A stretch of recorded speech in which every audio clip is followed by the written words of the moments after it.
বিশ্বজুড়ে অন্যতম জনপ্রিয় মিষ্টান্ন চকলেট, যা কোকোয়া থেকে তৈরি হয়। চকলেটের ইতিহাস বহু পুরনো হলেও গেল কয়েক দশকে বিশ্বব্যাপী এর জনপ্রিয়তা বেড়েছে, পাশাপাশি বেড়েছে চাহিদাও।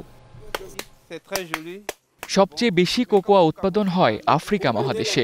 শুধুমাত্র আইভরি কোস্ট এবং ঘানাতেই বিশ্বের মোট কোকোয়ার ৭০% উৎপাদিত হয়। তবে জলবায়ু পরিবর্তন, নানা রোগ ও পোকামাকড়ের প্রভাবে কোকোয়ার উৎপাদন দিন দিন কমছে। এতে চাহিদার তুলনায় সরবরাহের ঘাটতি পড়েছে, দাম বাড়ছে চকলেটের। অন্যদিকে প্রেসিডেন্ট ট্রাম্প কোকো পণ্যের উপর আরোপ করেছেন অতিরিক্ত শুল্ক। তাই বাড়তি দামে দেশটিতে চকলেট প্রবেশ করায় আন্তর্জাতিক বাজারেও দাম বাড়বে। এতে বাংলাদেশকেও বেশি দামে কোকো আমদানি করতে হবে, যার প্রভাব পড়বে চকলেটের উপর। বাংলাদেশ প্রতি বছর ভারত ও পাকিস্তান থেকে প্রায় ২ লাখ টন কোকো আমদানি করে। অন্যদিকে দেশের বাজারে বিদেশি চকলেটের চাহিদাও আছে।